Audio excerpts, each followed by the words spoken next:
What is going on, guys? Luke here, back for another video, and this time we're going to be taking a look at Apple's new iPad mini 4. So in this video I will be bringing you the iPad mini 4 after 2 months, so let's get straight to it. Now the iPad mini 4 is a completely redesigned iPad, and is now much thinner, quicker, and offers a more detailed laminated display.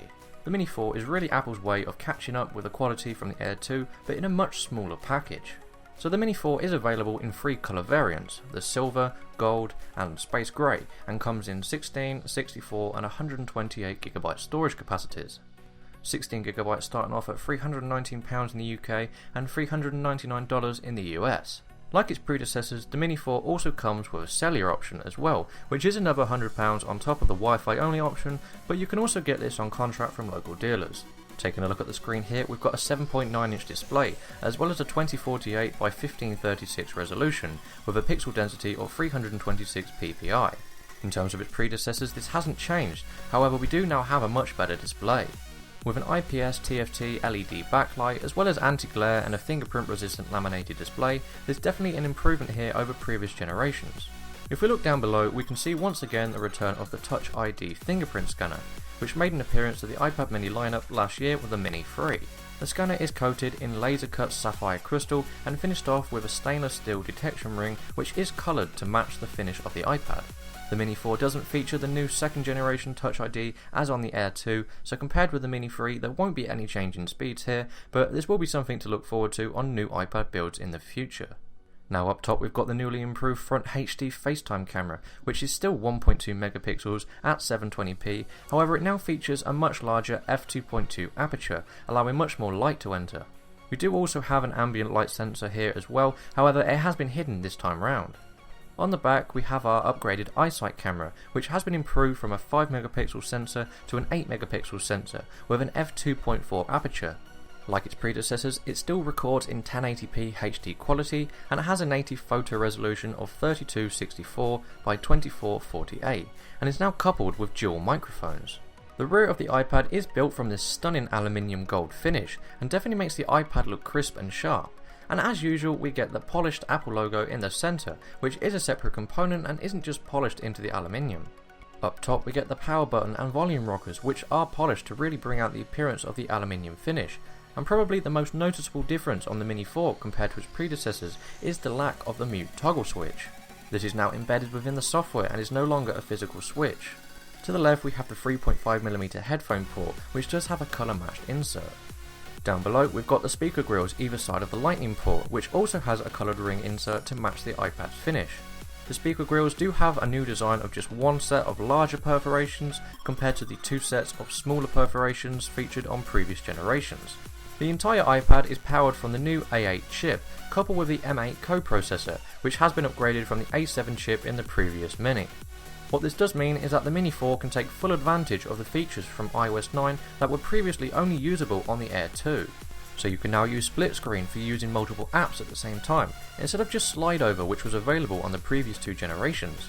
As well as these multitasking features, you've also got the ability to use picture-in-picture, which allows you to have a supported video open in one of the corners, as well as apps on screen, so you can really make use of multiple tasks at the same time. The iPad mini 4 is ever so slightly taller than its previous generation Mini 2, at 203.2mm compared to the 200mm on the Mini 2. The most noticeable thing about the Mini 4 when you first pick it up is the weight and thickness difference. Having a 6.1mm thickness compared to the 7.2 on the Mini 2 and weighing 298.8 grams compared to the 331 grams that the Mini 2 weighed. This does get some getting used to, especially if you've had previous generation Minis. So the camera now allows you to take burst shots by holding down the shutter button, and it does take a series of images which you can go back to and select the best shots from. Now let's have a look at the camera quality from the newly improved iSight camera.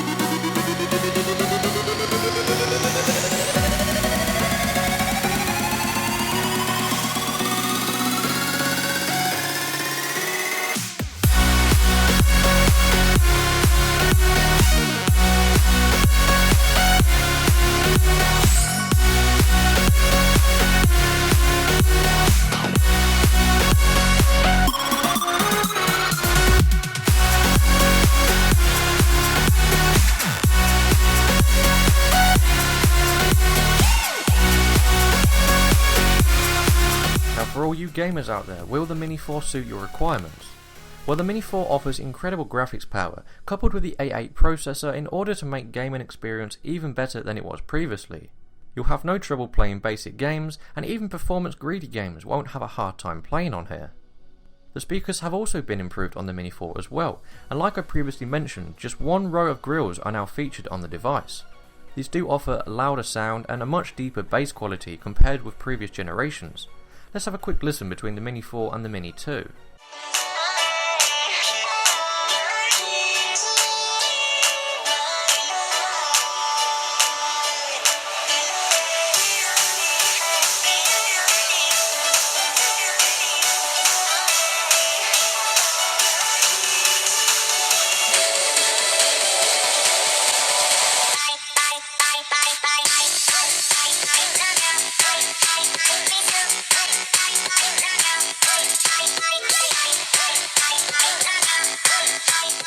Battery life is another significant improvement on the Mini 4, with it lasting over 10 hours from a single charge, with just general use. If you leave the iPad from full charge with no interaction, it does last for up to 2 weeks before the need of a recharge, and just so you're aware, I found the Mini 4 to charge from 0 to 100% in just around 4.5 hours, so you're getting over double the usage time it takes to charge. So in conclusion, the Mini 4 offers a better camera, improved processor performance, a crisper aluminium build, as well as the added features from the iPad Air 2. As to what Apple will bring to the game next, only time will tell, but for now, that is it for this video. Thanks for watching. If you're still here in the video, hit that like button if you like the video, and as always, I'll catch you all in the next one.